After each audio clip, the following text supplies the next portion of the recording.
La jornada del Congreso de Investigación de Accidentes de Tráfico que se celebra en Ávila, tenemos con nosotros al coorganizador, AEBU España, y para eso está con nosotros su presidente. ¿Cómo estás? Muy bien, muchísimas gracias por vuestra presencia y vuestra cobertura. Sixto Troya, ¿esto de la investigación de accidentes de tráfico es algo que uno nace con esa pasión o se la encuentra por el camino? Pues nunca me habían hecho esa pregunta, con lo cual pues me sorprende. En mi caso pues surgió, vengo del mundo del motorsport y luego pues un día descubrí que había otra forma de trabajar profesionalmente vinculada a los vehículos y por ahí empezó. En mi caso quizás fue circunstancial. Y ahora, para poner en contexto a los oyentes de Auto FM, ¿qué es exactamente EBU España? EBU España es una filial, un country group de la Asociación Internacional Europea EBU, que tiene sedes en la mayor parte de los países de la Comunidad Económica Europea, y el objeto de la asociación, una asociación sin ánimo de lucro, es la de dar conocimiento y al mismo tiempo también pues colaborar para que los profesionales que se dedican al sector de la investigación de accidentes pues trabajen en la línea de aplicar metodologías y evolucionar, básicamente porque de eso se trata, de evolucionar. ¿Qué significa para vosotros un congreso como este? En nuestro campo es lo habitual, ya sea en Estados Unidos, que es donde más congresos de este tipo se hacen, como en Europa. Lo habitual incluso es que sean 3 jornadas puramente científicas y muy intensas, porque ahora y más que nunca, con la evolución de la tecnología aplicada a los vehículos, pues la cantidad de conocimientos que tenemos que actualizar cada día es tremenda y nos tiene a todos muy inquietos porque el paradigma ha cambiado totalmente a raíz de que los vehículos no solamente se han convertido en inteligentes que toman decisiones, sino que además proporcionan información relacionada directamente con lo que ha hecho el conductor antes del impacto, dentro de un intervalo temporal de unos 5 segundos, como la severidad de la colisión. Entonces, requiere que estemos estudiando más ahora que nunca. Qué paradoja, cuanta más información tenemos, más tenemos que estudiar para realmente sacar brillo a toda esa información que tenemos. Sí, más nos estamos complicando la vida, más nos exige, más esfuerzo, básicamente. Pues muchísimas gracias, Sixto Troya, presidente de EBU España, por atender los micrófonos de Auto FM, y confío que algún día te podamos traer a nuestra tertulia del motor, que son 2 horitas hablando de automoción, y por cierto, vienes del Motorsport, tenemos también 2 horitas todos los martes solo de Motorsport. ¿Te animas? Me animo, solo que de motorsport no puedo hablar porque hace muchos años que dejé de actualizarme. Quien Pero, tuvo, retuvo. bueno, muchísimas gracias a vosotros por la cobertura. Un placer. Gracias. Avanzamos en este Congreso de Investigación de Accidentes de Tráfico y tenemos con nosotros a un médico, Antonio Hernando, que además lo podemos contar. Ayer por la noche me tuviste que asistir porque me dio un mareo. Estas son las cosas de los congresos y de la convivencia. Peccata minuta, nada, muy bien, encantado de poder ayudar. Quiero decir a nuestros oyentes de Auto FM que la ponencia que has dado sobre biomecánica directamente me ha dejado con la boca abierta. De hecho, voy a empezar la entrevista al revés. Tienes que venir a los estudios de Auto FM un jueves a la tertulia para contarnos detenidamente un poquito más de todo esto que nos has contado de biomecánica de los accidentes en usuarios vulnerables de la vía. Pues con mucho gusto y es un honor, sí, acepto la invitación y muy agradecido. Vamos a darles una pincelada a nuestros oyentes. ¿Qué es esto de la biomecánica del impacto y además desde el punto de vista de un médico?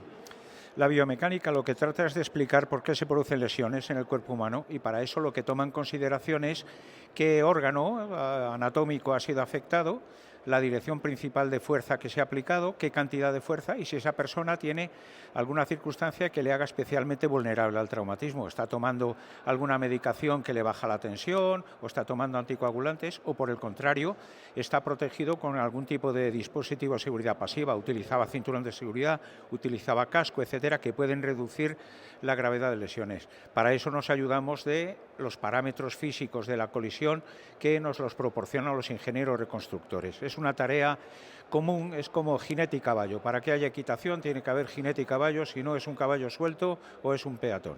Me parece muy interesante esta reflexión. Desde AutoFM siempre hemos dicho que no hay especialistas en seguridad vial. Lo que puede haber es un equipo multidisciplinar que, juntando el conocimiento de todas esas áreas, se puede llegar a tener esa especialización, y yo creo que esta unión que estás reflejando con la metáfora es absolutamente imprescindible. Juntar medicina con física, además que los ingenieros a veces son un poco raros, ¿eh? Bueno, es que son de ciencias, eso es lo que dicen siempre los jurídicos, que dicen nosotros somos de letras. Pero yo creo que es una tarea no solo de ingenieros y médicos, sino como muchas veces los accidentes, independientemente del factor asistencial que puedan tener, del factor económico que implique, etcétera, tiene muchas veces repercusiones jurídicas, civiles o penales. Es una tarea en la que también tienen que intervenir el mundo judicial.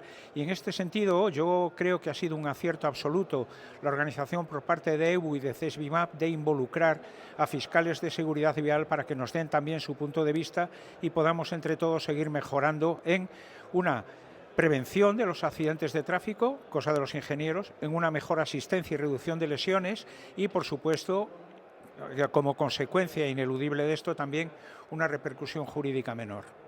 Pues muchísimas gracias, Antonio Hernando, médico especialista en biomecánica del impacto, y te esperamos en los micrófonos de AutoFM para hablar de todo eso que nos has hablado en la ponencia, porque me ha parecido absolutamente enriquecedor. Encantado y muchísimas gracias.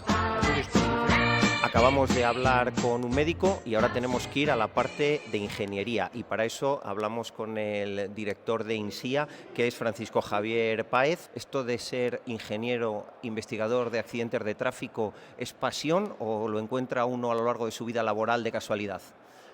Pues en mi caso particular, yo acabé mi formación, digamos, como ingeniero, y entonces inicié mi actividad como investigador dentro de un instituto que es el INSIA, que es un instituto de investigación automóvil dentro de la Universidad Politécnica de Madrid, y en el que el inicio del propio instituto ha sido precisamente la investigación de accidentes de tráfico. Entonces es una actividad, junto a otras que realizamos en el instituto, que nos permite coger el tono de los problemas que hay en la vida real, y bueno, por eso inicié mi actividad en ese área. Muy interesante, porque además me ha respondido ya las dos siguientes preguntas que iba a hacer. La ponencia que has realizado, la importancia que tiene el dato en la investigación del accidente de tráfico, me ha parecido muy, muy interesante. Sí que me gustaría, no tenemos muchos minutos ahora, porque lo que sí que queremos es que otro día te vengas a nuestro estudio en Getafe de Onda Cero para explayarnos un poco más. Resúmenos en nada, un minutito, esa ponencia en la que nos has puesto de relevancia cómo el dato en atropellos en concreto es muy importante para saber el orden de magnitud de lo que tenemos a nuestro alrededor. Bueno, me voy a salir un pelín, no de la pregunta, pero lo cierto es que el dato hoy en día es fundamental para cualquier análisis que hacemos en cualquier ámbito tecnológico, ingenieril, etcétera. Y en el ámbito de la investigación de accidentes es mucho más importante, porque, como yo indicaba, tiene unas implicaciones legales. O sea, los errores que podamos cometer en todo el proceso de recogida de información tiene una repercusión, no sé si voy a decir elevado al cuadrado o al cubo, pero de luego mucho más elevada en la salida que sacamos. Es decir, en la velocidad de los vehículos que circulaban, etcétera. Entonces, como eso tiene unas implicaciones legales brutales, digamos, el resultado final, y está muy afectado por los errores, incertidumbre que tengamos en los datos iniciales que adquirimos. Por eso el punto en el que tenemos que poner realmente todo el énfasis es en recoger esa información con la máxima precisión para minimizar todos los errores que luego se van acumulando en todo el proceso de cálculo, estimación, etcétera. Estabas comentando en la ponencia que cuando hicisteis un estudio la verdad es que muy exhaustivo junto a Policía Local de Madrid en cuanto a atropellos, y nos hablabas que esas tolerancias de posible error, cuando comparabas vuestro modelo con los accidentes reales de más de un 20%, que eso no era permisible para vosotros, que era un rango de error demasiado alto. Bueno, es que desgraciadamente cuando se recoge información de accidentes reales, muchas veces, porque esa información se ha perdido cuando llegan los equipos policiales, porque no se tiene tiempo suficiente, lo cierto es que muchas veces en el proceso, no por errores humanos, sino muchas veces por las circunstancias que envuelven un accidente, muchas veces parte de la información de los datos de entrada o bien no se recogen o bien no se recogen con la suficiente precisión por imposibilidad del entorno. Eso significa que hay que ser conscientes que todo eso va a arrastrarse detrás. Entonces, a veces cuando se utiliza una herramienta de cálculo y se dice, bueno, pues esta herramienta me ha dado tal valor. Señores, ha dado ese valor con una incertidumbre que eso tiene que ir junto con mi informe. Es decir, el fiscal o el abogado que va a tratar esa información tiene que saber que el número no es un número exacto nunca. Y eso, o sea, hay que contar con ello, aunque duela, porque eso afecta, digamos, luego al resultado de los implicados. Me parece muy interesante esta reflexión porque nos hemos encontrado algunas veces algunos peritos, vamos a decir que son pocos, que piensan que simplemente aplicando una fórmula ya sale un resultado, y una investigación de accidentes de tráfico es algo infinitamente más, de hecho lo de menos casi es la fórmula, o sea, es algo muchísimo más complicado que aplicar una fórmula y decir iba a 123 kilómetros por hora.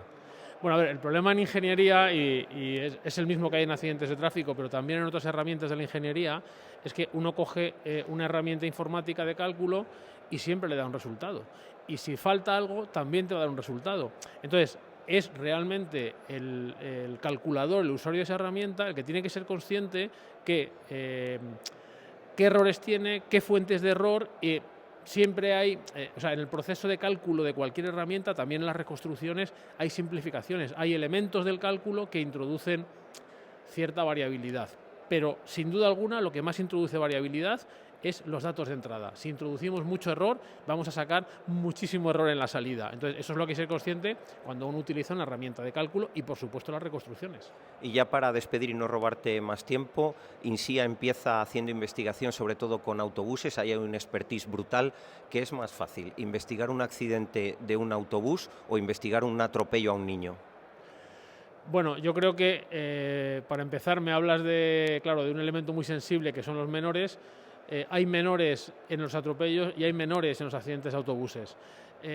Digamos que, siendo problemas diferentes, a veces son un nivel de drama equivalente. Un atropello es un drama tremendo porque además el peatón en este caso siempre es muy vulnerable frente a una masa de 1.500 kilos, pero es que en el caso de un accidente de autobús hay muchísimos ocupantes y a veces se producen, sobre todo cuando no se usa cinturón de seguridad, por ejemplo, se producen situaciones dramáticas de un gran movimiento de interior de los ocupantes y se producen realmente situaciones también muy dolorosas. Entonces, bueno, es difícil compararlo, creo que cada uno tiene su nivel de dramatismo en cualquier caso. ¿Y hasta qué punto, como investigadores de accidentes de tráfico, sois capaces de abstraeros de ese drama personal para ir simplemente no, ir a lo que realmente importa en la reconstrucción, que es ese dato y esa cinemática del accidente? Bueno, yo tengo que decir que realmente el equipo humano que suele estar en primera línea de batalla y son los que verdaderamente sufren esas situaciones dramáticas son normalmente los equipos policiales, porque habitualmente el investigador de accidentes de tráfico, y muchas veces por situaciones de restricciones legales, no puede llegar el momento en el que se ha desarrollado justamente el accidente, que es la situación más dramática. Entonces, digamos que eso en cierta manera te aleja de manera natural, también por implicaciones legales y por restricciones judiciales, te aleja del momento que realmente son los equipos policiales los que visualizan los heridos, afectados. Entonces, a ver, entiendo que es muy difícil realmente para los equipos policiales el lidiar psicológicamente con esa dureza, ¿no?, que nosotros pues no podemos y no tenemos normalmente que ver, ¿no?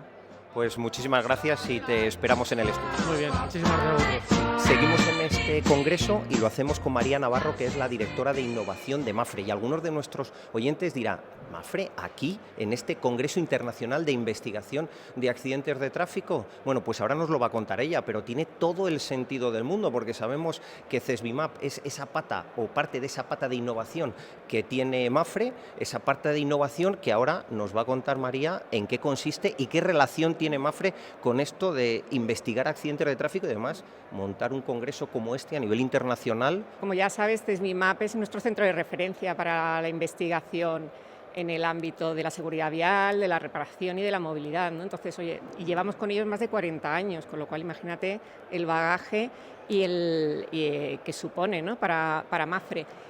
No deja de ser nuestro compromiso para transformar el sector asegurador con conocimiento técnico y con experiencia real, ¿no? Y este congreso que supone, oye, pues es que además innovación tiene que estar ahí para seguir mejorando lo que es la seguridad vial y es el compromiso con las personas para asegurar, oye, que seguimos mejorando y seguimos preveyendo y además asegurando y garantizando la fiabilidad de los atestados, ¿no? de los accidentes. Estamos en un momento en el que hay un montón de cambios en el mundo de la movilidad, porque ya la movilidad no es solo un camión, un coche, un peatón. Ahora tenemos los patinetes eléctricos, por supuesto las motocicletas, tenemos los cuadriciclos ligeros, los cuadriciclos pesados. Al final tenemos un montón de innovación, los coches cada vez son más tecnológicos. A través de CESBIMAP, en MAFRE, sois capaces de estar al día de toda esa innovación. Claro, es como te mencionaba, o sea, CESBIMAP realmente es un centro de I+D para MAFRE, es nuestro vehículo para entender realmente cómo va ampliándose todo el ámbito de la movilidad, cuáles son las capacidades y sobre todo cuáles son los retos a los que nos enfrentamos cada vez que sale, pues un patinete, cuáles son las implicaciones, o sea, no hay histórico de datos, no hay experiencia previa y CESBIMAP es lo que nos aporta, ¿no? Una cosa que siempre me ha llamado la atención de CESBIMAP y en consecuencia de MAFRE, porque al final CESBIMAP no deja de ser un vehículo que tiene MAFRE, es que, por ejemplo, cuando llegaron los vehículos eléctricos, etcétera, metieron un coche dentro de una piscina y le inundaron para ver exactamente qué pasa en ese coche, ya no solo la parte de reparabilidad, sino la parte de extracción, un montón de variables. Es una cosa que me llama mucho la atención de MAFRE, me da la sensación de que es la única, al menos española, que para saber cuánto tiene que cobrar por una póliza a un usuario de coche, le rompe, le arregla, le desmonta, le mete dentro de una bañera de agua, los incendios también incendian de forma controlada ese vehículo eléctrico. Yo creo que eso es algo que es I+D de raíz. De raíz y compromiso con la rigurosidad también, o sea, es decir, no vamos a hablar de hipótesis, sino que testamos realmente qué es lo que sucede en un contexto real. O sea, si lo sumerjo en agua. No utilizo modelos, no utilizo hipótesis, de ahí extraigo los datos con los que luego voy a modelar, ¿no? Entonces, o sea, para mí CESBIMAP, ese centro I+D, aporta esa capa de rigurosidad que debe acompañar siempre a MAFRE. Y ya para terminar, ¿qué significa para MAFRE que organice un congreso que se llama La importancia, o que se titula La importancia del dato? El dato ya está cada vez más presente, es crítico, porque además nos ayuda a objetivizar la información, ¿no? O sea, ir perdiendo un poco esa capa de subjetividad que podíamos ir teniendo hasta la fecha y objetivizar y realmente aportar mucho más rigor a la hora de evaluar los accidentes de tráfico. Pues muchísimas gracias y por favor que MAFRE siga apostando tanto por la seguridad vial y por la innovación como lo ha hecho hasta ahora. Nada, gracias a vosotros. Tenemos con nosotros a Isabel López Riera, que es la fiscal de Seguridad Vial de Cataluña. Además, llevas muchos años siendo fiscal de Seguridad Vial. Lo primero, muchas gracias por acercarte a los micrófonos de Auto FM. A vosotros. ¿Esto de ser fiscal de seguridad vial es algo que uno se encuentra a lo largo de su trayectoria profesional o es algo premeditado cuando decides ser fiscal, ya especializarte en seguridad vial? Yo soy fiscal de seguridad vial desde el año 2013, en que me nombraron fiscal de la Fiscalía Provincial de Barcelona, la especialista en la materia. Y la Fiscalía, nosotros trabajamos con especialidades, es decir, los fiscales nos dedicamos especialmente en la Provincial de Barcelona a materias concretas que lo que hacen es tener una calidad de trabajo y una dedicación en exclusiva que permite los casos más graves, sobre todo en mi caso, por ejemplo, personas fallecidas o personas que han sufrido lesiones de gravedad, poder hacer un seguimiento mucho más pormenorizado y intervenir de forma directa en el procedimiento de una forma mucho más incisiva que si no estuviéramos con esta especialidad. Ahora te voy a hacer una pregunta muy sencilla, pero a lo mejor muy compleja a la vez. ¿Qué hace exactamente un fiscal de seguridad vial en su día a día? Pues lo que hago es tomo conocimiento de todos los asuntos en los que ha fallecido una persona en la capital, en Barcelona, y en las secciones territoriales de la Fiscalía, y tengo conocimiento también de todos los que suceden en la provincia de Barcelona, y desde el primer momento intervenimos en el procedimiento, o sea, presentamos escritos en el juzgado conforme esos asuntos serán despachados por el especialista y interesamos un impulso procesal para que los asuntos resuelvan en fase de instrucción lo antes posible para llegar a juicio si tienen que llegar.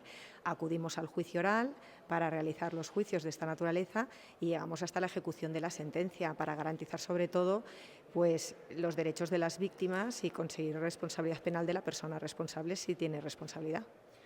En España siempre oímos hablar de que en los accidentes de tráfico se busca un responsable, pero no tanto una causalidad técnica para implementar una medida técnica. ¿Qué hay de verdad o de mentira en esta dualidad entre buscar responsabilidad y buscar ese tema técnico exactamente en el accidente?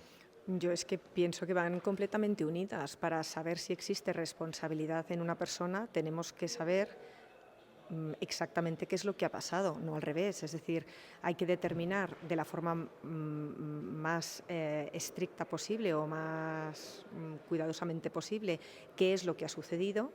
Y eso es fuerzas y cuerpos de seguridad. La Policía Judicial de Tráfico es absolutamente imprescindible en la investigación de los siniestros de tráfico, que te determinan y que explican al juzgado qué es lo que ha sucedido.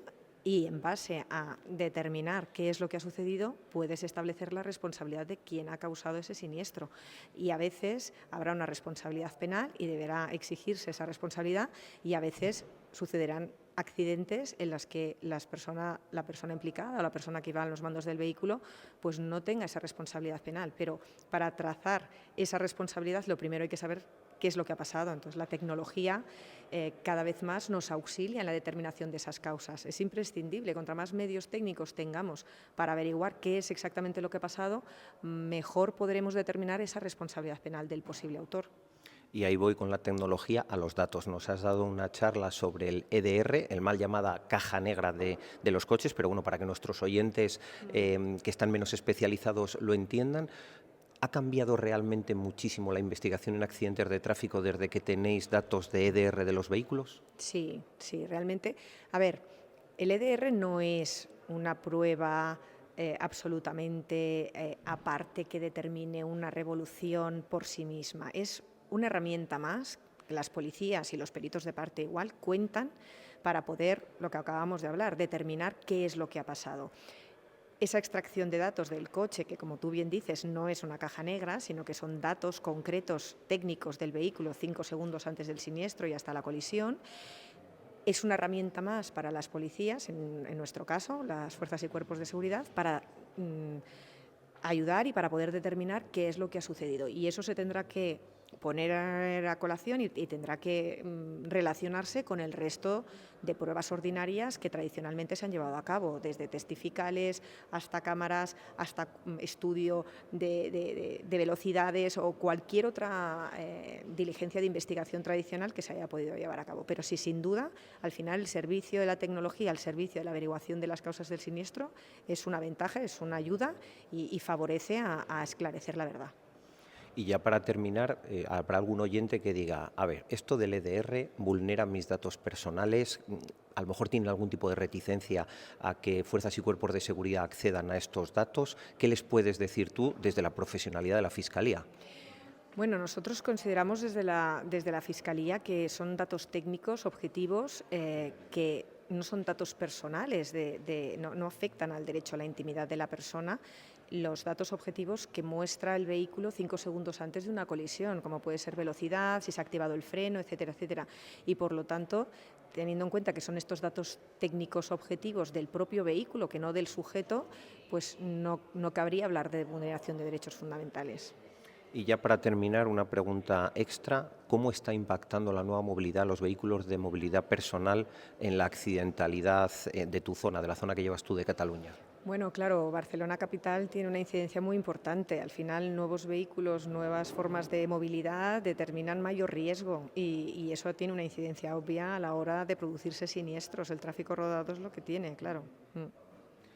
¿Habrá solución para que los patinetes al final se regularicen de alguna manera y todo tenga un poco más sentido y redujamos muchísimo, incluso a cero, la accidentalidad con este tipo de vehículos? Bueno, las modificaciones legislativas van en este sentido, ¿no? El establecimiento de un seguro obligatorio, etcétera, etcétera, pues van encaminadas a garantizar y a resarcir a las víctimas cuando se producen estos siniestros, sí. Pues muchísimas gracias, es un privilegio tener a la Fiscalía de Seguridad Vial en los micrófonos de Auto FM. Vamos a intentar engañarte en el mejor sentido de la palabra para que de vez en cuando te pases por nuestros micrófonos. Gracias a vosotros. Seguimos en el Congreso de Investigación de Accidentes de Tráfico, en este caso con los Mossos d'Esquadra. Estamos con Javier Roig, que está en el Departamento de Investigación de Accidentes de Tráfico, y nada, en unos segundillos entra a dar una ponencia sobre EDR, así que antes de que arranque esa ponencia, oye, esto de investigar accidentes de tráfico, ¿es algo que te ha surgido después de ser Mosso d'Esquadra o ya cuando te iniciaste en el cuerpo tenías claro que ibas al tema de investigar accidentes? Bueno, a mí siempre me ha gustado el tema de accidentes y tal como entré en el cuerpo ya hace ya pues en el año 99, pues ya me sentí un poco atraído por el tema y había la posibilidad de hacer pues eso, un campo de investigación y a la vez algo dentro relacionado con tráfico y bueno, ya desde siempre me ha llamado la atención y siempre he estado en este departamento, siempre llevo ya más de 20 años haciendo esto. Y en estos 20 años, ¿qué cambios podrías comunicar a nuestros oyentes de forma muy genérica? Porque al final no son especialistas en investigación de accidentes de tráfico. Ha habido muchos cambios, tema de medidas, tema del láser escáner para tomar medidas, tema de fotogrametría con dron y sobre todo el tema del EDR, de que los coches, antes cuando yo empecé a trabajar en esto, un coche era una caja metálica con ruedas. Ahora es toda la electrónica, es un ordenador con ruedas que registra un montón de datos, no solo ayuda al conductor, sino también envía datos también a través de telefonía, a través del fabricante, y da mucha información que en caso de siniestro se puede aprovechar para saber lo que ha pasado, a fin de cuentas, que es lo interesante. Antes has participado en una mesa redonda en la que hablabais un poco de la trazabilidad del dato, cuándo se pueden sacar los datos del EDR, cuándo no. Hazlo muy resumido. ¿Realmente se rompe la privacidad de un usuario cuando por un accidente de tráfico se accede a los datos del EDR? Cada dato del EDR ya está pensado para que solo sean datos técnicos, solo sea velocidad, 5 segundos antes del impacto, uso del freno, del acelerador, revoluciones de motor, son datos técnicos del coche y solamente 5 segundos, con lo cual no hay ninguna privacidad. La velocidad, ¿qué te dice? La velocidad es privada mía, ¿no? La velocidad por las vías públicas es un dato que no es privado de nadie, es un dato que se puede poner en un radar, del mismo modo que se puede acceder al dato del EDR para poder aclarar un accidente grave. Aprovechando que tienes más de 20 años de experiencia, ¿has notado algún cambio en la tipología de accidentes o en las consecuencias de accidentes a lo largo de los años? Los coches son mucho más seguros. Coches de principios de los 2000 eran coches mucho más débiles de estructura, accidentes a igual velocidad eran mucho más lesivos que ahora. De hecho, una de las causas que ha reducido la mortalidad estos años es porque los coches son mucho más seguros que antes. Y con el tema de que la gente se sigue sin poner el cinturón de seguridad, ¿qué hacemos? No sé exactamente los datos, no tengo los datos en la cabeza. Vosotros en Cataluña, dentro de los fallecidos en accidente de tráfico dentro de coche, ¿cuántos no hacen uso del cinturón de seguridad? Pero los datos de la DGT son de mes tras mes, más del 25% de los fallecidos dentro de turismo no hacen uso del cinturón. ¿Qué pasa ahí? También sigue habiendo el tema de atrás, conductores de atrás que no hacen uso del cinturón, y la gente se siente segura. Dice, bueno, accidentes, cosas que tienen siempre los demás, que a mí no me va a pasar. Y se sienten más cómodos sin el cinturón. Pero realmente el cinturón, en caso de cualquier tipo de vuelco, impacto mínimamente fuerte, te salva la vida, vamos, sí o sí. Es algo que es impepinable e indiscutible. También el tema está que la gente dice, bueno, si voy por ciudad, si voy despacio, que el cinturón es útil a 50, 60, 70. Si voy a ir a 150, 160, el cinturón igual tampoco me protegerá. Por tanto, bueno, siempre protegerá algo, ¿eh? Sí, algo hará, pero donde realmente es útil es a esa velocidad que la gente dice, no, a esta velocidad no hace falta, no, justamente a esa velocidad donde te va a proteger bien. Pues muchísimas gracias por compartir unos minutos con Auto FM y ahora te liberamos porque te están esperando en la sala. Está esperando 200 y pico personas porque te tenemos aquí retenido. Muchas gracias. Muchas gracias. Hasta otra, gracias. Ahora tenemos con nosotros a Juan Carlos Linaza, que es especialista en investigar incendios. Bueno, incendios, explosiones, ahora nos va a contar. Todos los oyentes de Auto FM saben que en el último tiempo pues los incendios de vehículos eléctricos o de vehículos electrificados están un poco a la orden del día porque salen en todos los medios de comunicación, pero siempre ha habido incendios en vehículos de todo tipo, desde cosechadoras a el coche que tienes en casa, ese coche de combustión. Ahora hay una nueva tecnología, son los vehículos eléctricos y electrificados en todos sus rangos, que tienen un tipo de baterías diferente a las que estábamos acostumbrados y a veces también se incendian. Así que aprovechamos que estamos en este Congreso de Investigación de Accidentes de Tráfico para que nos aclare algunos detalles sobre los incendios también de vehículos eléctricos. ¿Te parece que es una buena forma de arrancar con los oyentes? Perfectamente. Cuéntanos, esto de investigar incendios, ¿cómo surge? ¿Cuando eras pequeñito te gustaba ya investigar incendios o ha surgido de forma natural a lo largo de tu trayectoria profesional? Bueno, Me llama la atención el fuego, de pequeñito supongo que también, pero me llama la atención en la Escuela de Ingeniería, y ya en la Escuela de Ingeniería empiezo a investigar sobre todo sobre seguridad contra incendios, más que la investigación.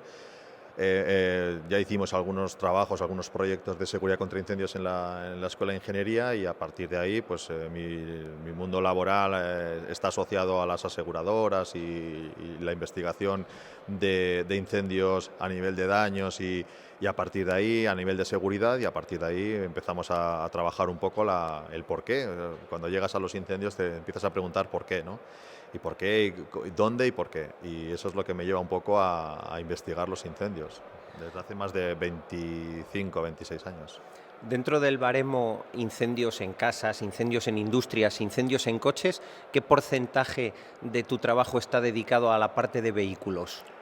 Bueno, en la actualidad, cuando empecé menos. Cuando empecé trabajábamos más la parte industrial. Ahora en la actualidad trabajo desde 2015, 2016. Aquí hemos hecho pues, del orden de 800 incendios en vehículos, con lo cual el porcentaje de vehículos ha subido mucho. Ha habido años en los que solo he investigado incendios en vehículos, y bueno, vamos ampliando el abanico de trabajos, y estamos ya volviendo al incendio industrial y demás, y ya va bajando el porcentaje de vehículos, pero muy alto, hay muchísimos. O sea, tienes una muestra significativa para poder decir a nuestros oyentes, desmitificar algún mito, valga la redundancia, o dar algún tipo de pauta, porque ahora parece que los vehículos eléctricos son malísimos porque es que se incendian. Nosotros en AutoFM siempre decimos que se incendian todos, la cuestión de los eléctricos es apagarlos. Claro, hombre, la muestra mía está sesgada. Yo estoy circunscrito al norte de España, trabajo para ciertas aseguradoras, y todo dependerá de su cartera de vehículos eléctricos, ¿no? Yo la verdad es que he visto pocos incendios en los que sea la causa el vehículo eléctrico. Siempre están implicados, la electricidad está en todos los sitios, y bueno, siempre hay un vehículo eléctrico híbrido, un vehículo electrificado, un microhíbrido, siempre hay alguno. Ahora, plantearte una histeria por el tema de vehículos eléctricos, pues me parece irracional. Irracional, alguien que ha investigado, has dicho, poner una cifra, más de 800. En los últimos 10 años, más de 800 incendios en vehículos. ¿Y qué es lo típico? O sea, algo que dices, la inmensa mayoría de los incendios son por esto. No conozco la estadística, no la he mirado, pero si el vehículo va en marcha, si quieres puedes distinguir vehículos estacionados de vehículos en marcha.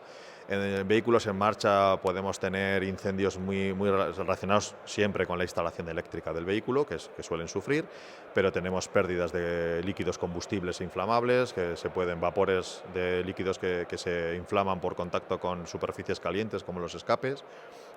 Tenemos fallos por rozamiento, correas que fallan, malas conexiones.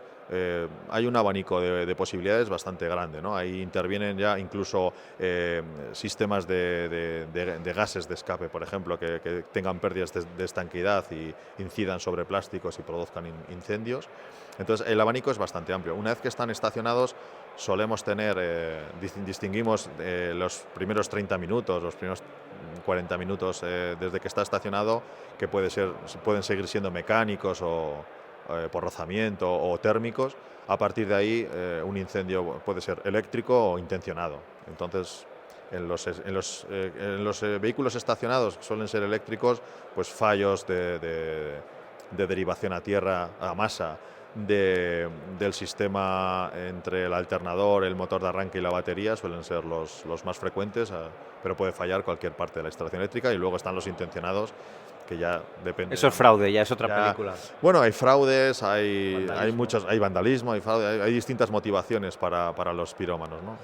¿Hay una relación directa entre vehículos antiguos e incendios, o es más vehículos mal mantenidos e incendios? Claro, la diferencia está en el mantenimiento. O sea, un vehículo antiguo, si está bien mantenido, la probabilidad de fallo es mucho menor. Además tiene menos complicaciones también. Los vehículos antiguos son más sencillos. A medida que ampliamos los sistemas, aunque sean sistemas de seguridad, lo que estamos haciendo es complicar, y cuanto más complejo sea un sistema, mayor probabilidad de fallo.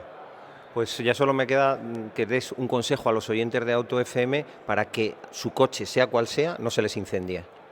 Mantenerlos, siempre. Mantenerlos en buen estado, revisiones periódicas y comprobaciones con profesionales.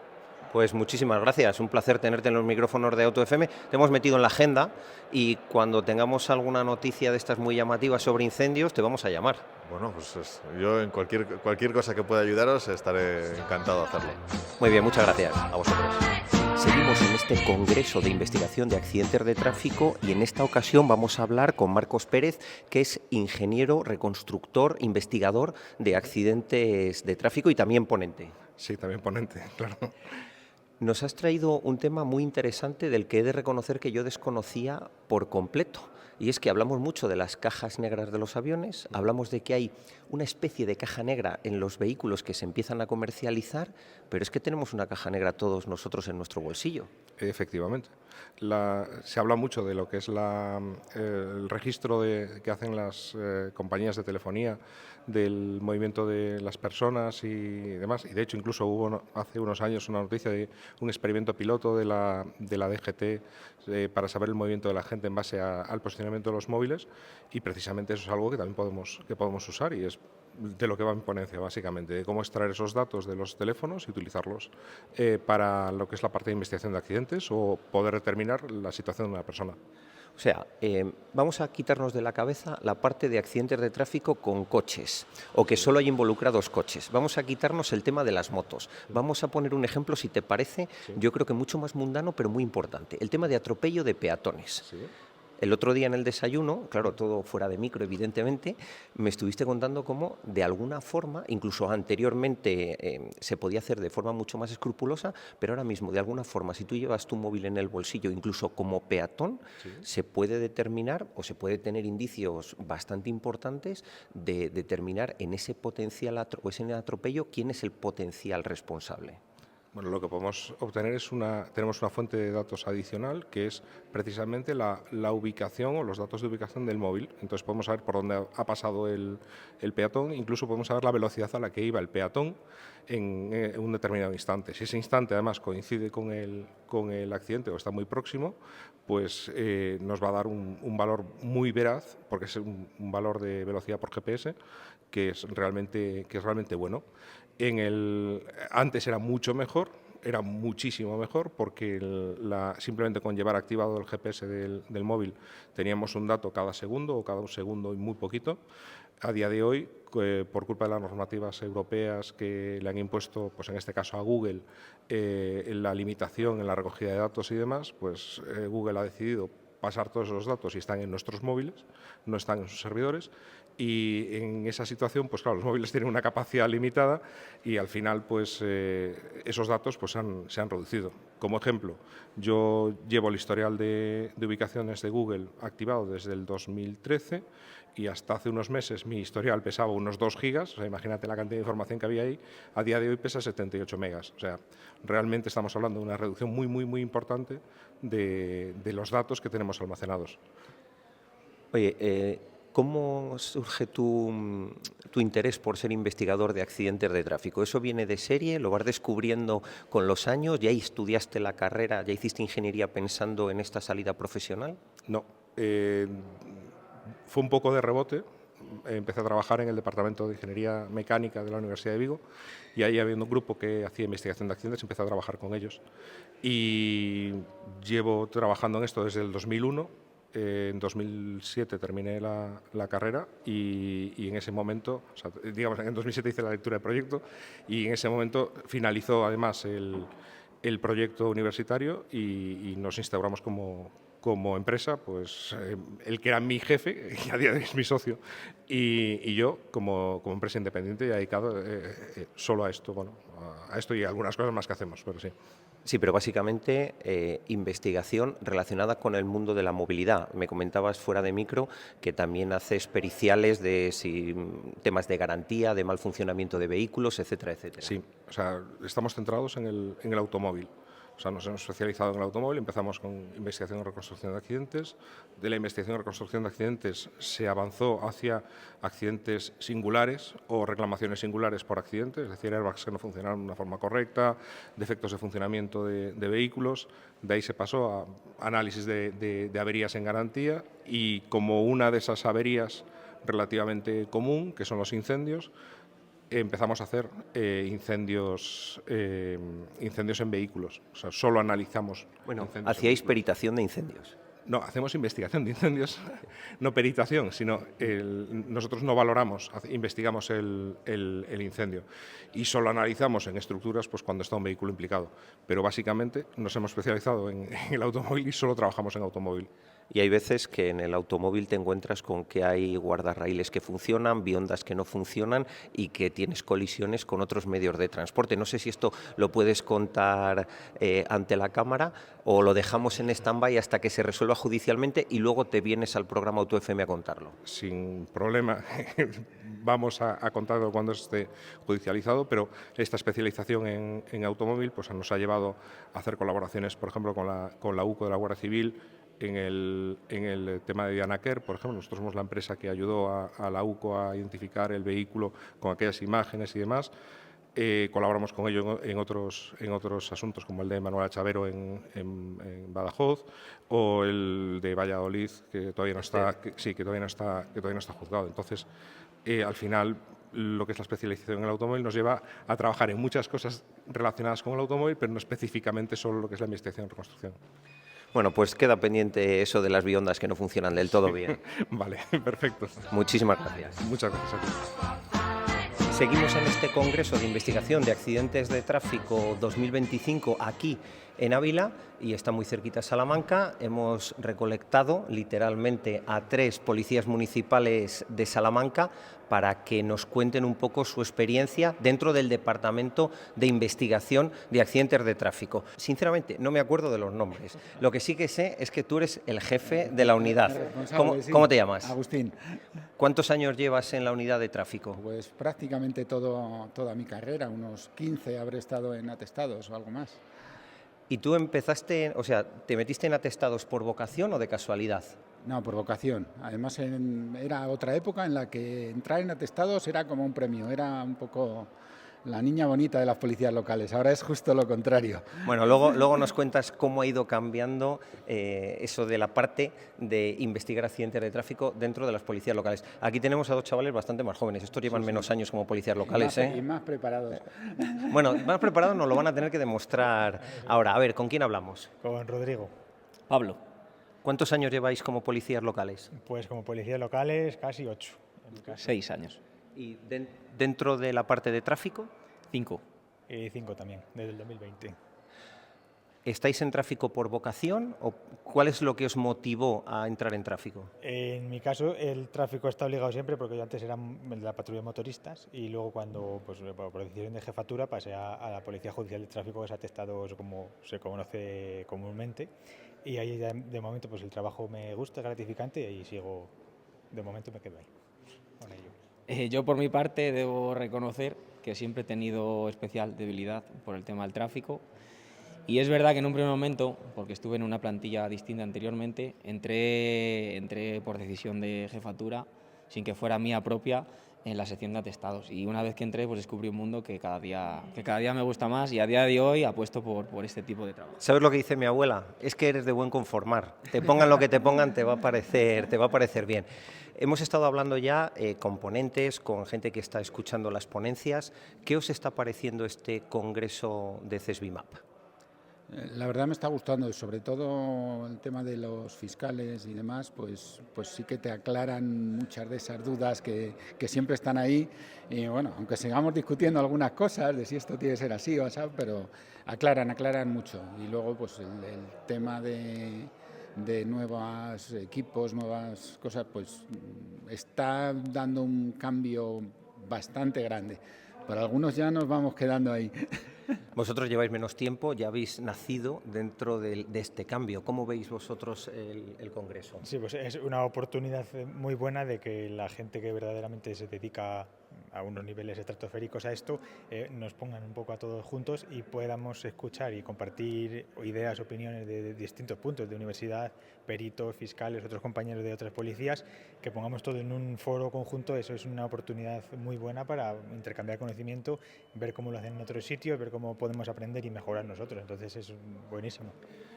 ¿qué parte de vuestra formación en la parte de investigación de accidentes de tráfico la facilita la administración pública y qué parte sale de vuestra propia intención y de vuestro propio bolsillo porque queréis formaros más?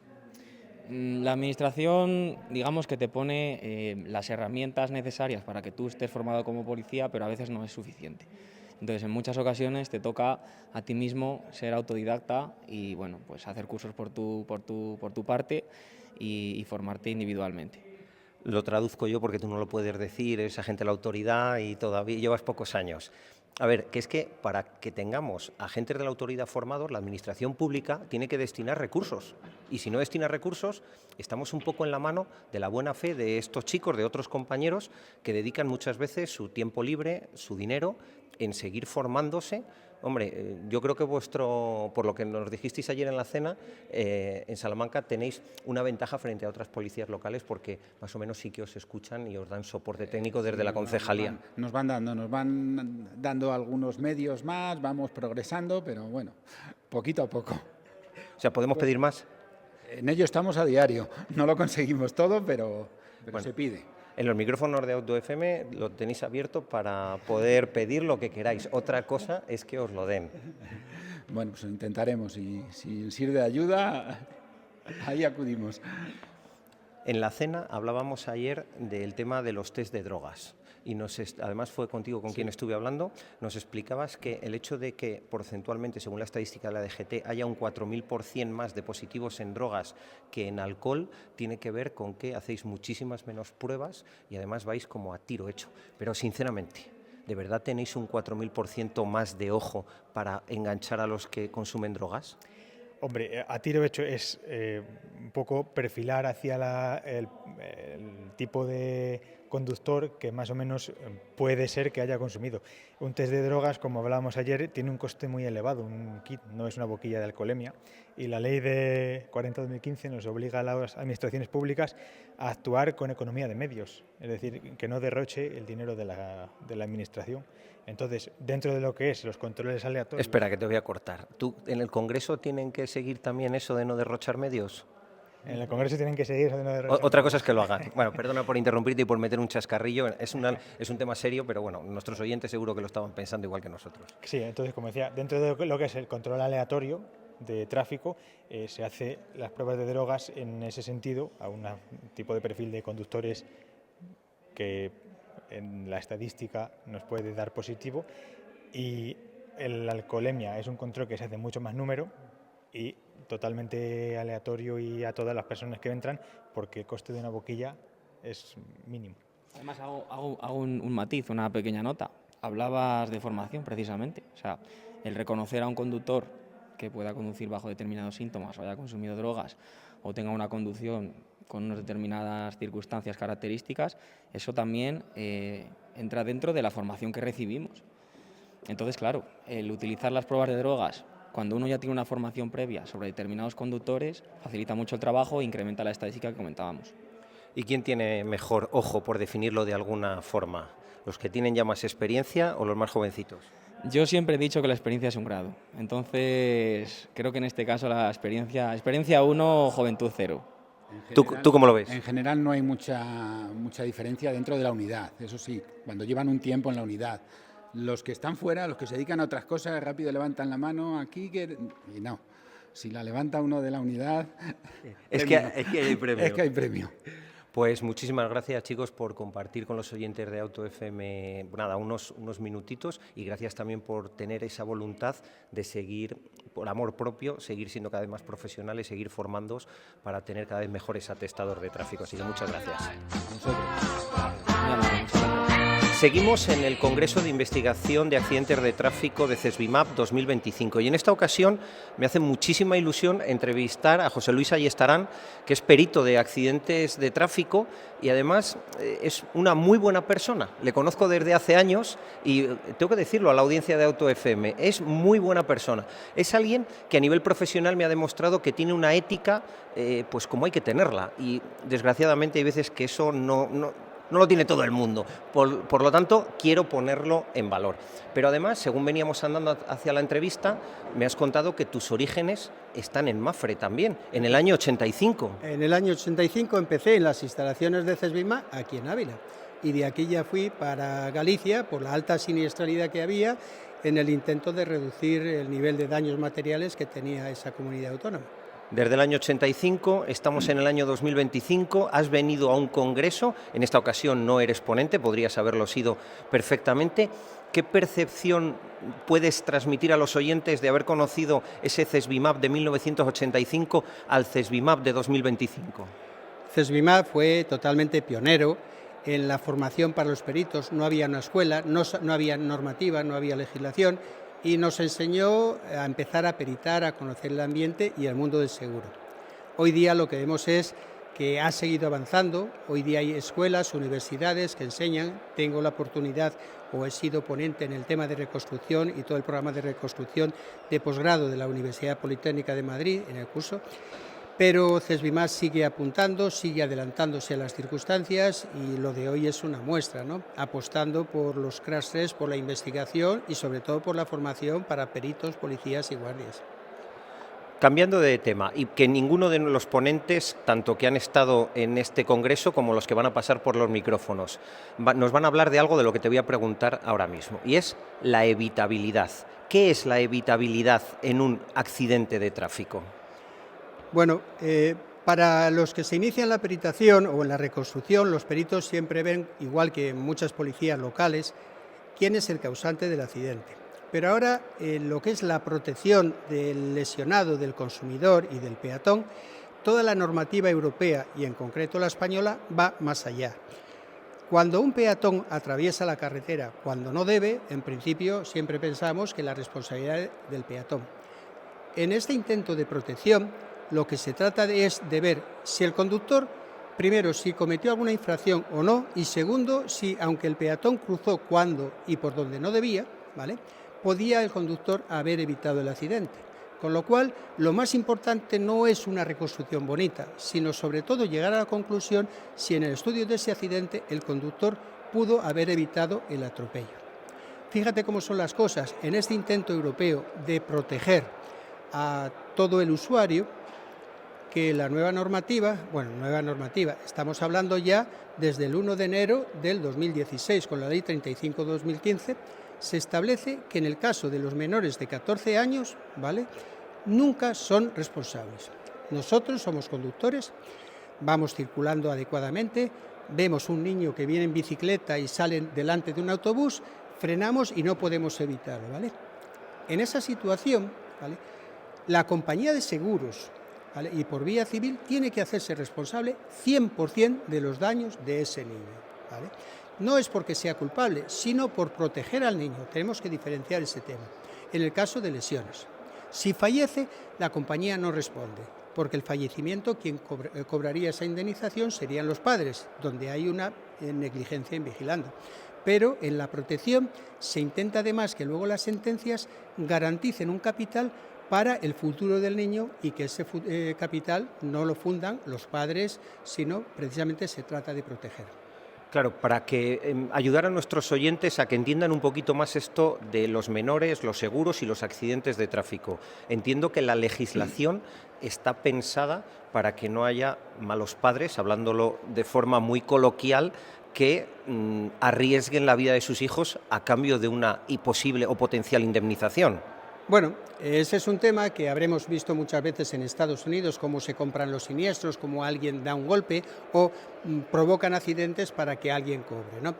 En Europa la cosa es mucho más segura porque una vida está tabulada, sabemos cuánto vale, no depende del dinero que tenga una persona, y lo que intenta la ley es que el seguro responda frente a los daños que causa. Es decir, si hay una persona que está soltero, que no mantiene a nadie y fallece, ¿vale?, el dinero que pueden recibir los familiares más o menos cercanos o lejanos no tiene nada que ver con esa persona que deja una viuda que a lo mejor no trabaja, que tiene 3 niños en edad escolar y que además está manteniendo a los padres o a los suegros que están en casa. Entonces, los daños indirectos que ha provocado este accidente son muy graves y la legislación española, como copia de la europea, lo que quiere es la indemnidad a la familia del perjudicado de todos los daños producidos por el accidente. Entonces, lo que se trata es de proteger. Entonces, con independencia de la responsabilidad de un conductor, y nos vamos a la vía civil, no a la vía penal, porque a lo mejor no ha cometido ninguna infracción, no se trata de pasar un semáforo en rojo, de un atropello a un paso de cebra, a una velocidad excesiva, incluso así la compañía paga el 100%. Y si en un momento determinado, como me preguntaba un compañero, dice, ¿y qué pasa si ha cogido el coche y no tiene seguro? Tenemos un sistema como es el Consorcio de Compensación de Seguros que se hace cargo del 100% de los daños. Luego el consorcio intentará ver si esos gastos los puede reclamar del propietario o del causante. Pero tenemos una legislación que protege a nosotros como conductores y sobre todo a las víctimas de accidentes de tráfico. Hablamos de Europa. Yo tengo una pregunta que no sé si me vas a poder responder. La investigación de accidentes de tráfico en España versus Portugal versus Francia, ¿cómo estamos? ¿Mejor, peor?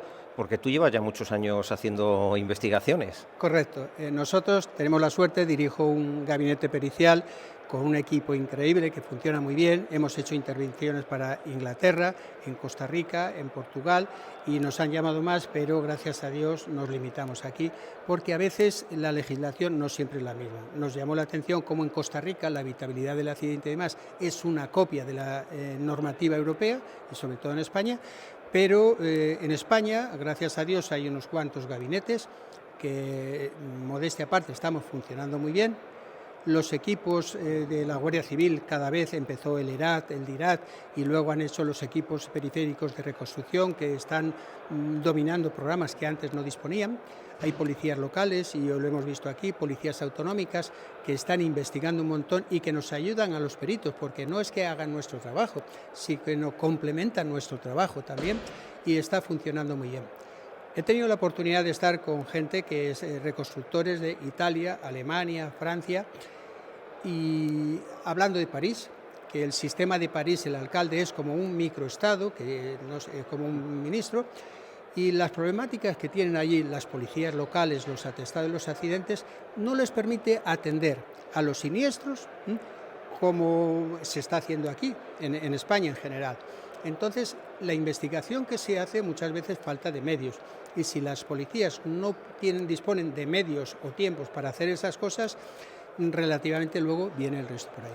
Donde está muy avanzado es en Estados Unidos. Hemos estado en congresos en Orlando donde vemos cómo pasa. ¿Qué es lo que pasa en Estados Unidos? Es la responsabilidad penal. Aquí hasta hace poco una persona se llevaba a alguien por delante y prácticamente no pasaba nada, y era solo tema civil. En Estados Unidos depende de cada estado, y de estados donde como mínimo pues puedes tener 20 años de cárcel si se imputa una negligencia grave, que aquí tendría pues 3 o 4 años, con las consecuencias penales que tienen allí, o un simple accidente por un pequeño despiste pueden entrar 8 años en la cárcel. Entonces, la importancia de que se estudie un accidente de tráfico, de que haya reconstructores que se vuelquen para ver efectivamente cómo ocurrió y para, si lo consideran oportuno, si fue así, no entre en la cárcel. Hay una investigación muy grande y se paga muchísimo en Estados Unidos, pero son pocos los equipos a pesar de la calidad que tienen. Cuando nosotros estuvimos en Orlando con todo el equipo, pensábamos que íbamos a aprender mucho más por la sencilla razón de la responsabilidad que hay allí ante un accidente. No solo es económica, sino es de cárcel, ¿no? Y cuando vimos que, gracias a Dios, como llevamos mucho tiempo investigando, pues estuvo muy bien la transferencia de datos, pero no estábamos lejos. No estábamos lejos de los americanos y estábamos muy por encima de algún país centroamericano, sudamericano o incluso a nivel de Europa. Y una pregunta que no sé si vamos a tener luego que editar. ¿Los gabinetes privados estáis por delante de las fuerzas, de los medios y las fuerzas que tienen las fuerzas y cuerpos de seguridad del Estado? Aquí gabinetes privados hay bastantes, pero que tengan los programas y el tiempo que tienen ellos, yo creo que seremos 3 o 4 en toda España. Y ya conoces aquí, está David Camí, está Sisto Troya y poquito más, ¿vale? No todos los gabinetes, muchos de los gabinetes compatibilizan la peritación con el estudio de la reconstrucción. Y entonces es un complemento la reconstrucción y el estudio del accidente a su labor profesional. Pero que dispongan de estudios de medios que se muevan y que estén estudiando todos los días, somos poquitos en ese sentido, ¿no?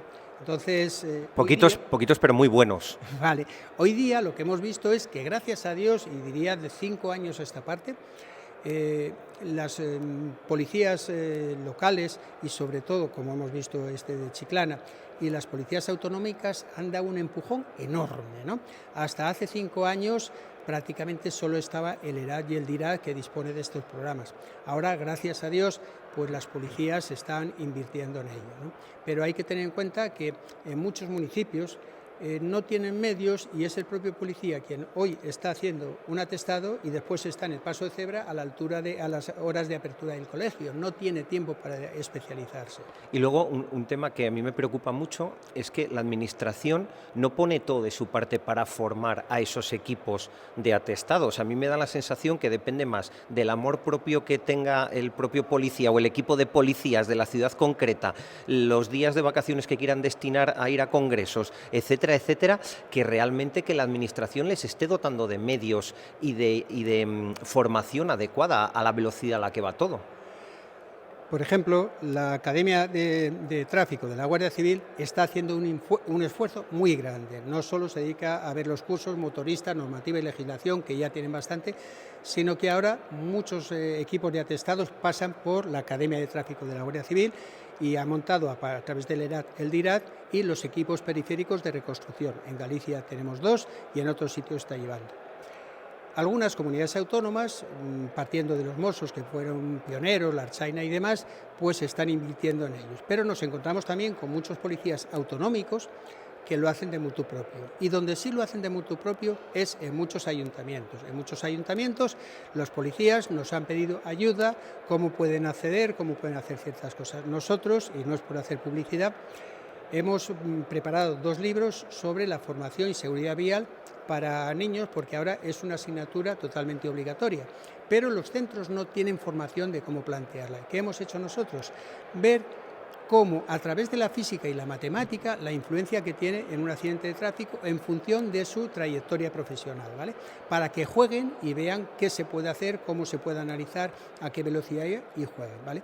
Y con independencia de eso, nosotros lo que hemos incluido en esos libros, que son de forma altruista para la formación, es unos códigos de QR donde se puede acceder a una página nuestra de cálculos de accidentes. Y gracias a Dios cada vez son más los policías locales que utilizan nuestro sistema de cálculo para conocer en base al desplazamiento de un peatón, unas huellas de frenada, una deformación, qué velocidad iba un vehículo en un momento determinado. Eso es solo una ayuda, pero eso es de aquellos policías que no tienen medios y que hacen un esfuerzo increíble para poder hacer su trabajo. Pues muchísimas gracias, José Luis. Me quedaría 3 horas hablando contigo porque lo disfruto un montón, pero es que si no, este pulso del Congreso se nos va a alargar hasta la eternidad. Así que muchísimas gracias por ser como eres. Estoy muy agradecido de haberte conocido y gracias por venir a los micrófonos de Auto FM. Muchas gracias a vosotros y por la paciencia por escucharme. Pues sí, en esta ocasión vengo escoltado por la Policía Municipal de Burgos y es que en este Congreso Internacional de Investigación de Accidentes de Tráfico también viene la gente de Burgos, viene la gente de Portugal, viene gente de Reino Unido, del norte de Europa, viene gente de absolutamente todo el mundo. Tenemos con nosotros a Ramiro Ruiz y a Enrique López, que les vamos a preguntar cómo empezaron en esto de ser policías locales y además especializados en el tema de atestados de investigación de accidentes de tráfico. Sí, aquí la anécdota, la verdad es que esta la cuenta mejor Enrique, ¿no? Porque años en el juzgado nos pedían muchísimos datos que no podíamos ofrecer, como era el tema de la velocidad. Y fue hurgar un poquito y conocer a gente nueva, salir un poquito igual, digamos, de nuestro centro. Y el viajar con gente que es muy interesante, como son estos ingenieros, nos han abierto caminos y conocimientos que de otra manera no lo hubiéramos tenido. Sí, bueno, básicamente eso, era dar respuesta a algo que cuando íbamos a los juzgados no sabíamos contestar y de esa necesidad surgió un poco la curiosidad y al principio fue un poco autoformación. Pero claro, fue a raíz de empezar a contactar con otros círculos, otros ámbitos, empresas y demás, que es cuando empezamos a crecer y a tomar conciencia un poco de qué iba este tipo de trabajos. Me parece muy interesante la reflexión que habéis hecho, cargada de humildad a tope, algo que no se suele ver mucho en este país, y es que reconocisteis en un momento determinado que necesitabais formaros más. ¿La administración pública no forma a las fuerzas y cuerpos de seguridad en el ámbito de la investigación de accidentes de tráfico? Sí, pero cuando ya estamos hablando de investigaciones más profundas y es muy importante el factor de implicación personal, ¿vale? Y bueno, pues te tienes que mover. Sí que es cierto que la administración favorece la formación e incluso impulsa, pero te tienes que mover. Así es necesario aportar un poquito de lo tuyo para poder trabajar y llegar ahí. Cuando hablas de aportar un poquito de lo tuyo, quiere decir vuestro tiempo y vuestro dinero en cursos y en formación. Sí. Sí, no hay que dar el montante de todo lo que hemos gastado ni en tiempo, porque no es cuantificable porque no lo he hecho, pero sí, ha sido bastante. Pero al final es gratificante, conoces gente excepcional, y hemos tenido, este trabajo nos ha aportado muchísimo también. Creo que ha sido devuelto con creces. Pues muy interesante lo que nos están contando aquí los policías locales. En este congreso, en lo que llevamos, que estamos más o menos en el Ecuador, ¿qué es lo que más os ha llamado la atención o qué destacaríais? Cada vez que vienes a un evento de este tipo, siempre ves ideas nuevas, cómo afrontan la problemática otros cuerpos policiales, otros compañeros, o incluso soluciones a problemas que antes igual tenías que pasar por 3 tipos de software para sacar ese producto, y que ahora, por ejemplo, incluso en la última ponencia de Capture, pues has visto que dan solución con un triste paso.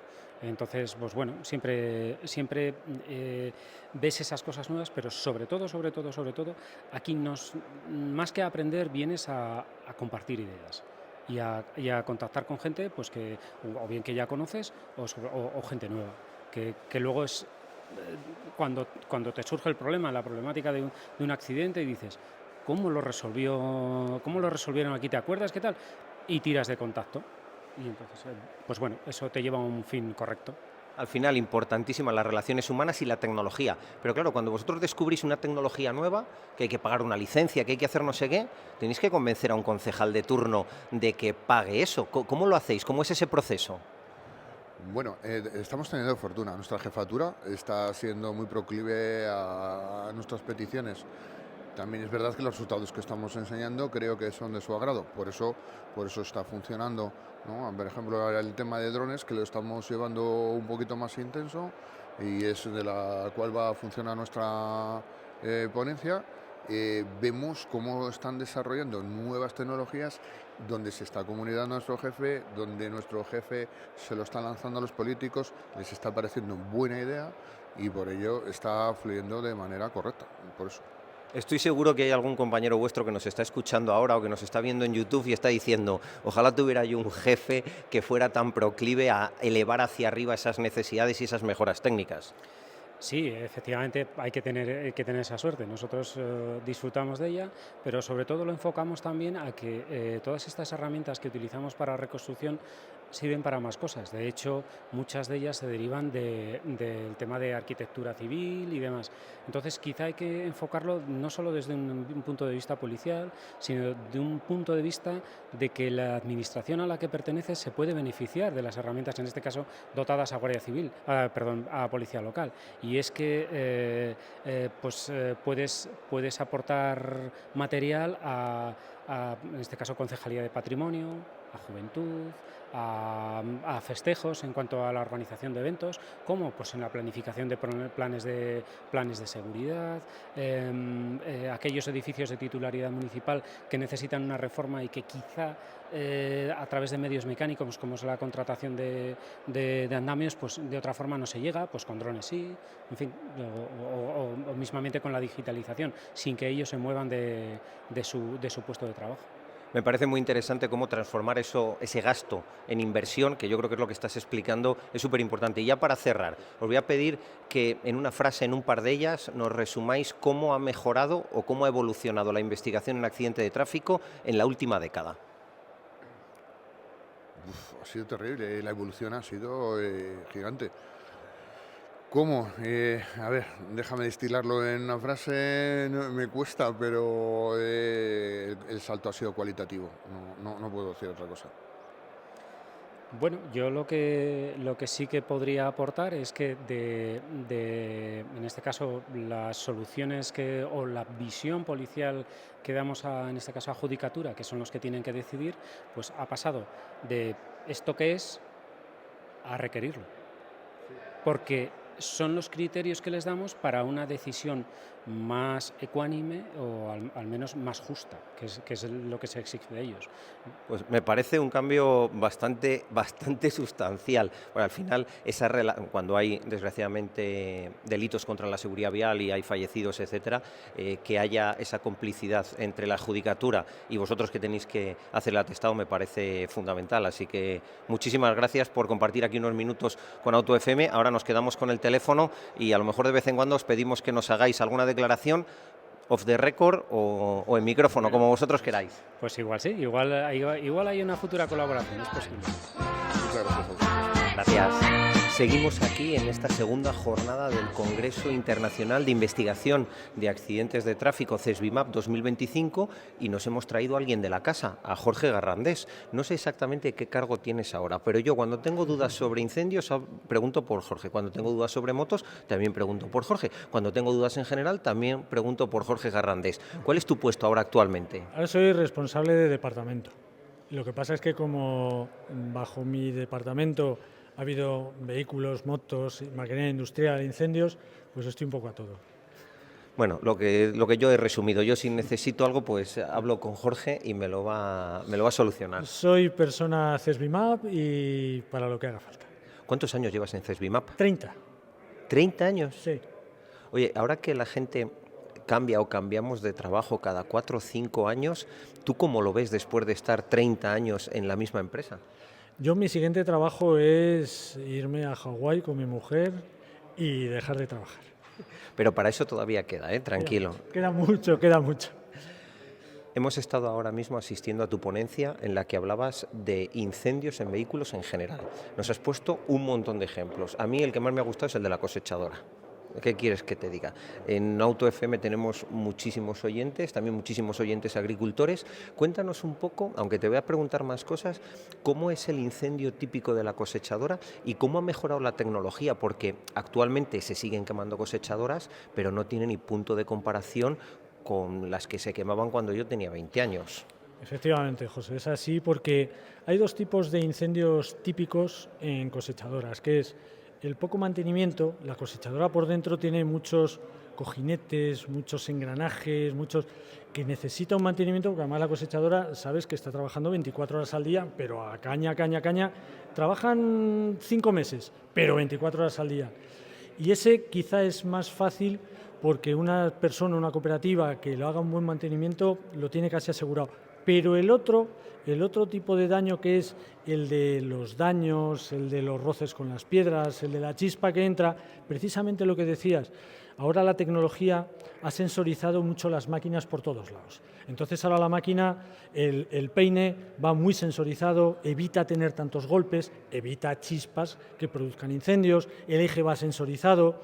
Total, es mucho más seguro el tránsito de la cosechadora por mal campo que hace tiempo. Luego entonces se producen menor chispas, menos daños, potencialmente productores de incendios. En CESBIMAP sabéis mucho de incendios porque de vez en cuando quemáis cosas, ¿no? Quemáis patinetes, quemáis coches eléctricos. ¿Cómo es la preparación de ese tipo de experimentos? Bueno, digamos que los experimentos no quemamos una cosa porque quede bonito, no. Primero, tenemos un estudio técnico previo en el que vamos viendo cuáles son los tipos de incendio porcentualmente. Oye, pues mira, muchos patinetes salen ardiendo cuando están enchufados, o muchos salen ardiendo cuando se ha modificado la app, o en los coches muchos salen. El fraude típico porcentualmente más alto es el que el malo rompe la ventanilla. Eso es lo que intentamos reproducir. ¿Por qué? Porque como somos ingenieros forenses, siempre vamos a ver el escenario después. Entonces, ¿para qué lo reproducimos? Para verlo desde el principio, que eso te da muchísima información y aprendes mucho. Nos decías antes que también te toca salir fuera no solo para incendios de vehículos, sino algunas veces para incendios en general. Cuéntanos un poco esa expertise que tenéis también ahí. Hombre, vamos a ver, los incendios, digamos que los incendios que he estado viendo este año, que son incendios forestales, son desde el punto de vista puramente técnico para aprender más, porque aprendes mucho tanto de los servicios de bomberos como luego del SEPRONA. Yo he visto al SEPRONA trabajar, es fantástico, y a las BIF, a las Brigadas de Investigación de Incendios Forestales, lo poco que te dejan ver es fantástico lo que aprendes, ¿no?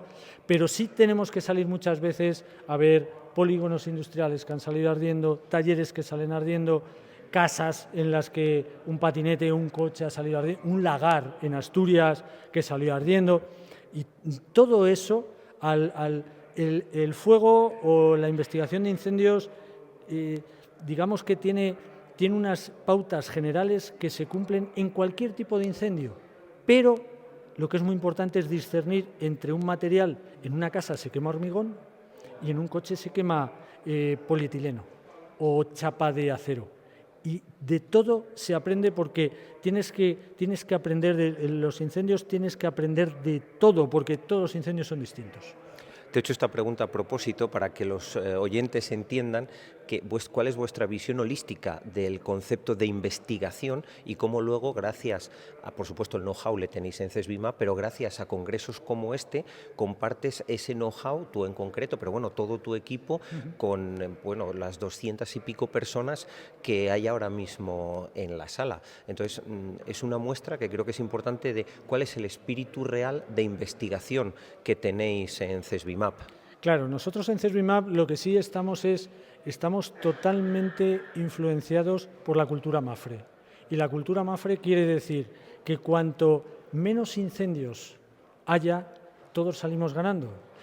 Cuanto menos siniestros haya, todos salimos ganando.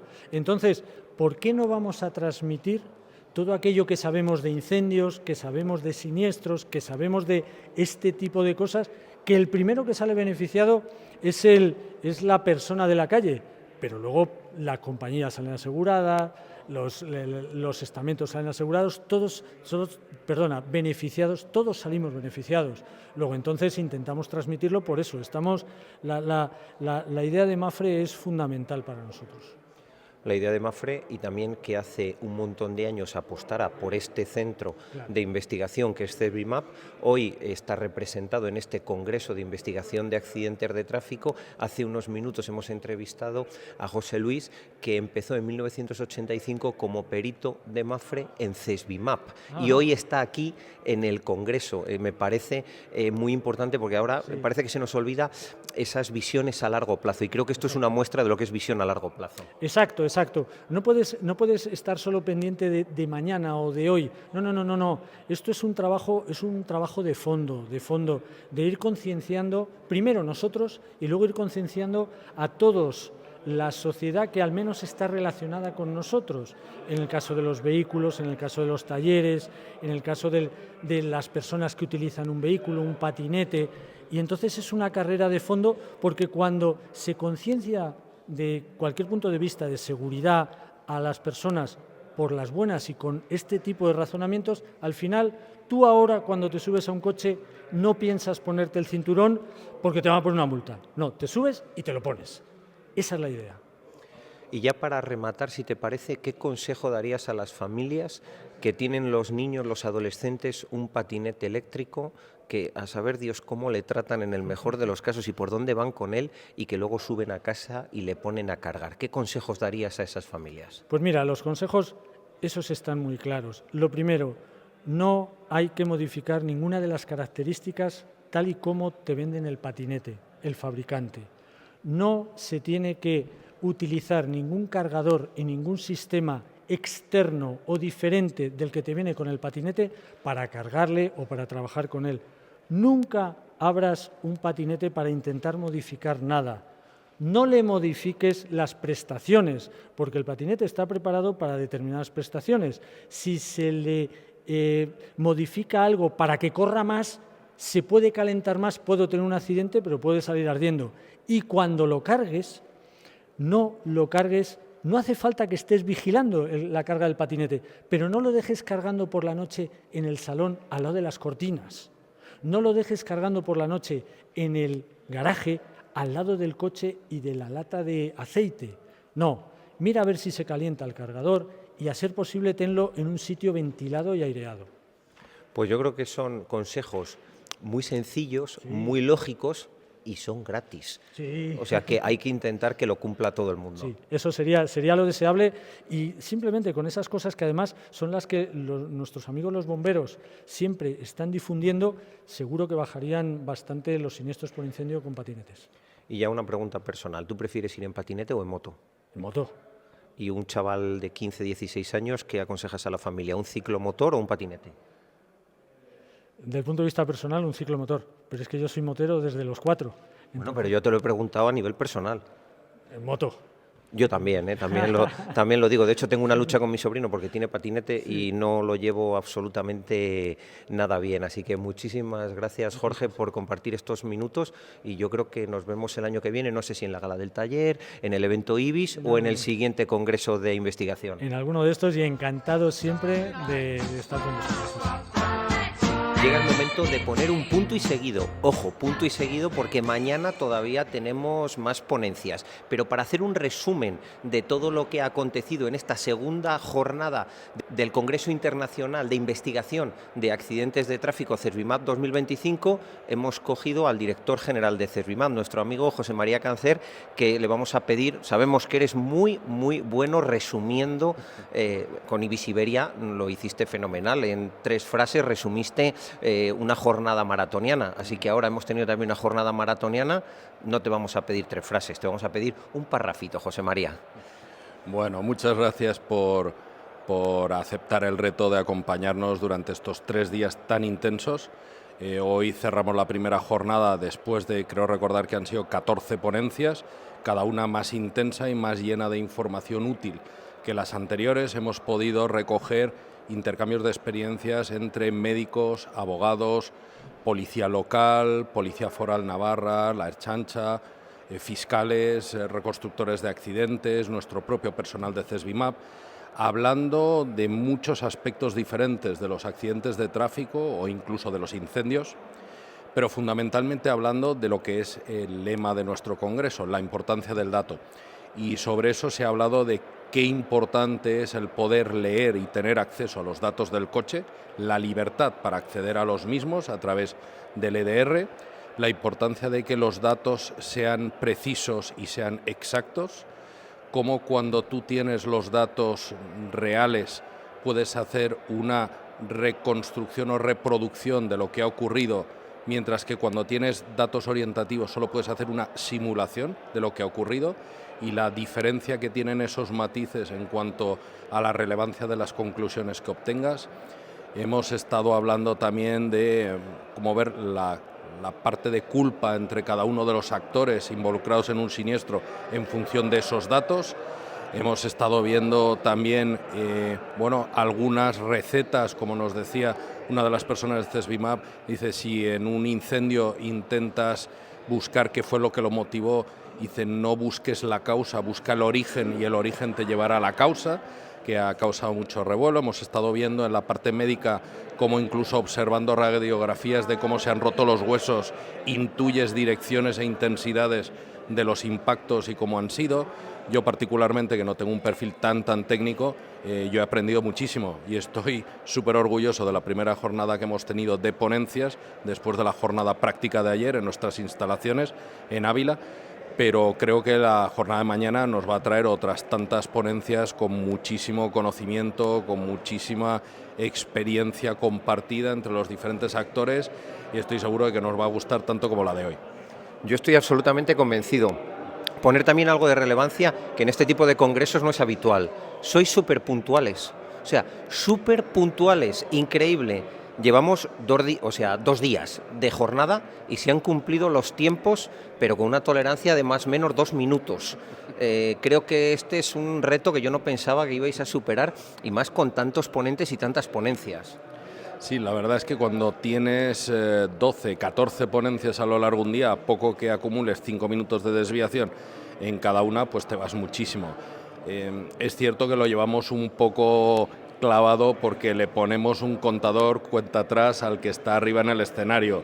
Cuando faltan 2-3 minutos se pone alguien de pie y se pone en el borde del escenario.